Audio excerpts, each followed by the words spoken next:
कैसे चुकेगा, गारंटी के साथ चाहिए। देखिए, कर्जा चुकाने की सबसे अच्छी एक नियम आपके घर में बता देते हो, आपको घर पे ही बैठ के करना है वो नियम, और कहीं जाने की जरूरत नहीं है। आपने ना सबसे पहले हनुमान जी की साधना करनी शुरू करनी है। कैसे करेंगे उपासना?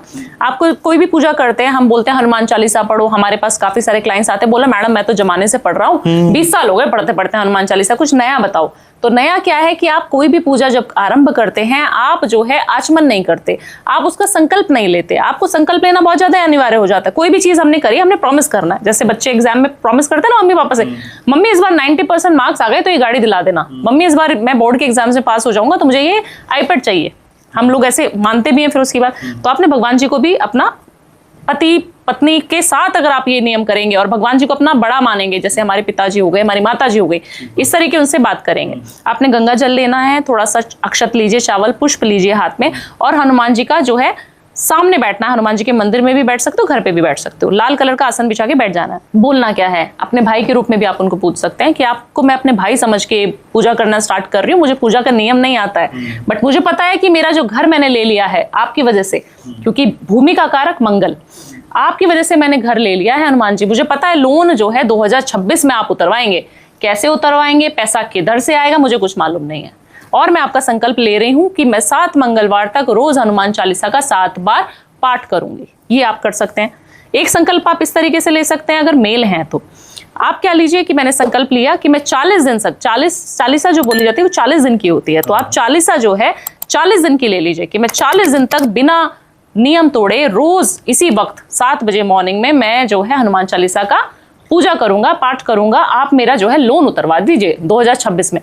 कह के तो देखिए, हम लोग जो है कहाँ नदी है, कहाँ पीपल का पेड़ है, कहाँ हमें क्या डुबा के आना है, कहाँ क्या मंत्र मार के आना है, ये करने में हम अपना समय व्यर्थ कर रहे हैं। घर में ही साक्षात प्रभु हैं आपके विराजमान, आप उनकी पूजा दिल से करके तो देखिए, करिए ना। आपका लोन उतर जाए तो ओपन फोरम में मैं हर चैलेंज ओपनली बोलती हूँ कि आप लिख के मुझे बोल देना भावना जी आपके सारे जो दावे हैं सब झूठ है, करके तो देखो।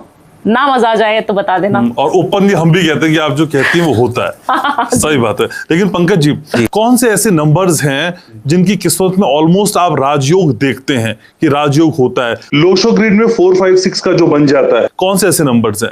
वो लोशो ग्रिड तो पर्टिकुलर हर इंसान का मतलब अलग अलग बनता है, लेकिन कौन से नंबर्स हैं जिनकी लाइफ में राजयोग होता ही होता है, मतलब जिनकी लाइफ में कोई दिक्कत नहीं आती। तो ज्यादातर मैंने 5 नंबर की देखा है कि उनके लाइफ में ना मतलब बहुत बड़े भी नहीं बनेंगे तो लाइफ में दिक्कत नहीं आएगी। और दूसरा है 6 नंबर वालों में। 6 नंबर वाले का नेचुरली पैसा अट्रैक्ट करता है। 6 शुक्र का कारक है, पैसा आएगा ही आएगा। और खुद भी अट्रैक्ट कहाँ होते हैं? जहाँ खूबसूरत चीज दिखी, जहां सुंदरता दिखी, जहां चमकती हुई चीज दिखी, वह खुद ही अट्रैक्ट होते हुए चले जाते हैं। तो इनकी लाइफ में पैसा आना ही और कोई रोक नहीं सकता। सबसे बड़ा जो नंबर है राजयोग जो कहते हैं लोग, मिथ है। 8 नंबर के बारे में बताता हूँ। 8 नंबर शुरू में स्ट्रगल करता है। 32 साल 35 साल शनि करवाते हैं, 1.5 साल चलते हैं, परेशान करवाते हैं। लेकिन शनि जो है ना, टेस्ट किन लोगों को करते हैं? निकम्मे 18 लोगों को नहीं करते, जिनके पास टैलेंट होता है और जिनके पास कैपेबिलिटी होती है। तो एक समय के बाद टेस्ट करने के बाद अगर लोग कंसिस्टेंट रहते हैं, 40 साल तक रहते हैं, तो शनि इतना देता है ना, फिर संभाल नहीं पाते हो आप। तो 8 नंबर वाले के पास जो इनकम होगी वो मैसिव होगी। वो 5 नंबर वाले की तरह नहीं होगी, एवरेज है कुछ है, वो होगी, फिर वो संभाल नहीं पाएगा। जब आपसे पूछोगे ना 8 नंबर वाले से, भाई आपकी प्रॉपर्टी कितनी है, तो उसके पास वो पॉज लेगा, सोचेगा कि हाँ ये भी है मेरे पास, ये भी है, वो भी है। मतलब फंडामेंटली लाइफ में बहुत बड़े ग्रो करते हैं। वो एक इस तरह का है, शुरू में स्ट्रगल करते हैं तो इसलिए बदनामी झेलनी पड़ती है कि भाई ये स्ट्रगल क्यों देखने को मिल रही है। तो सबसे पहले कौन सा मैंने बताया? 5, 6, 8। लेकिन परेशान होने वाला नंबर कौन सा है जिसका स्ट्रगल ही खत्म नहीं हो रहा है? 2 मत बोलिएगा।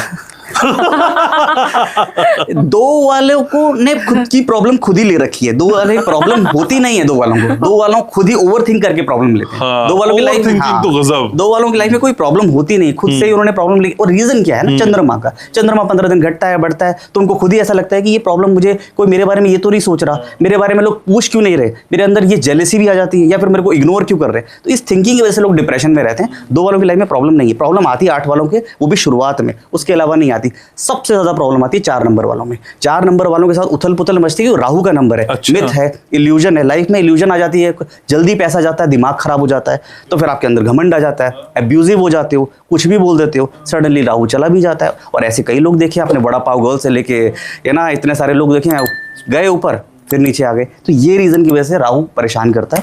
अगर राहु सही करना है तो उसके पॉजिटिव कारकों को अपने साथ ले लीजिए, Okay. है ना, अपने इल्यूजन्स को सही रखिए, तो अपने आप चीजें सही होती रहती है। लेकिन कोई नंबर में लिख सकता हूँ हाथ पे, और या फिर ऐसा कुछ नहीं होता, नंबर लिखने से कुछ नहीं कुछ होता, नहीं होता है। ये सब फालतू की आगे बात की है। फर्टिलिटी के लोग बताते हैं नहीं, वो हमको। गलत बताते हैं। हाँ। देखिए, ये सब फालतू की बात है। देखिए, रेमेडीज वो काम करती हैं हाँ। जो आपको धर्म से जोड़ दें, जो अच्छा। आपको कर्म से जोड़ दे, हाँ। शास्त्रों से जोड़ दे, वो रेमेडीज काम करती हैं। मंत्र जाप करे, चैंटिंग करे और कर्म जोड़ दे, फिर आप देखिए आपको कोई रोक नहीं सकता सक्सेसफुल होने से। ये आज रात को लिख लिया और कुछ नहीं होता, रात को कुछ रातों रात तो कुछ नहीं आप होने वाला। बताइए ना, क्या आपकी स्ट्रेटजी है या एक्सपर्टीज है? देखिए, अगर आप 100% एफर्ट लगा रहे हैं, उसके बाद आप अपने प्लेनेट के हिसाब से, कारक तत्वों के हिसाब से उस प्लेनेट पे काम कर रहे हैं, मंत्र चैंटिंग कर रहे हैं हर एक प्लेनेट का, तो रिजल्ट आता ही आता है। अच्छा। 100% आता है, मैं आपको बता रहा हूँ।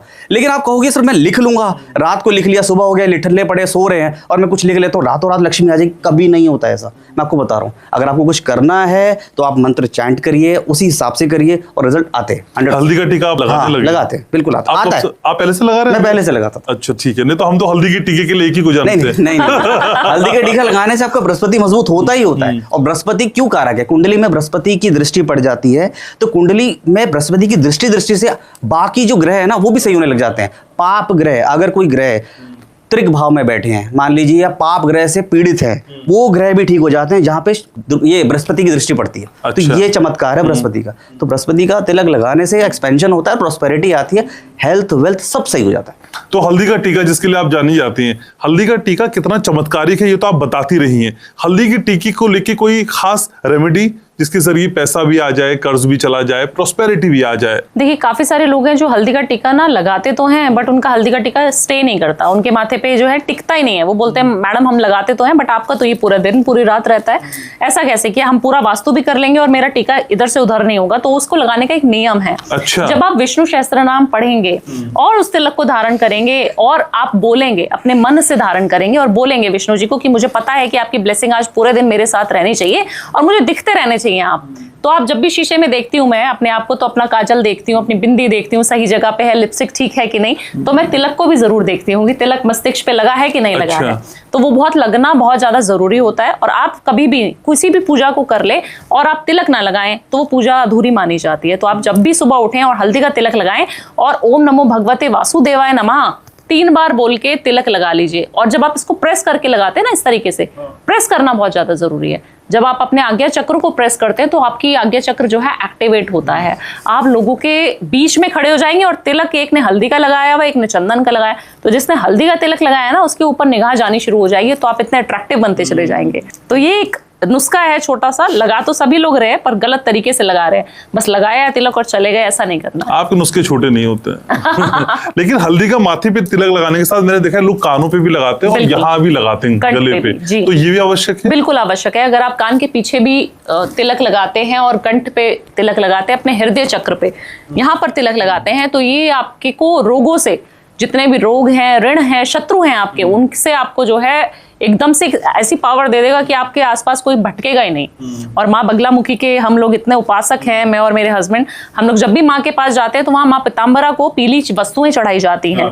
उनको बोला जाता है कि कोई भी कलयुग में आपके आसपास शत्रु नहीं आ पाएगा। आप वाक सिद्धि में बहुत ज्यादा प्रबल हो जाएंगे, आप जो बोलेंगे ना वो सिद्ध होना शुरू हो जाएगा। आप बोल रहे थे ना अभी कि काफी सारे उपाय हैं भावना जी जो आप बोलती हैं वो हो जाते हैं, क्यों ऐसा? क्योंकि मैं माँ बगलामुखी की चैंटिंग रोज करती हूँ। उनकी उपासना इतनी सात्विक तरीके से होती है 10 महाविद्याओं में कि और किसी देवी की आप कर नहीं सकते। अच्छा। उग्र होती हैं बहुत ज्यादा देवियां, बट माँ बगलामुखी इतनी प्यारी देवी हैं, इतनी अच्छी सौम्य देवी हैं कि आप उनकी उपासना बिल्कुल चुपचाप अपने घर में गृहस्थ जीवन में आप उनकी पूजा कर सकते हैं। तो मैं इसलिए हल्दी का तिलक धारण करती हूँ कि मेरे शत्रु थोड़े स्टे अवे रहे। ठीक है।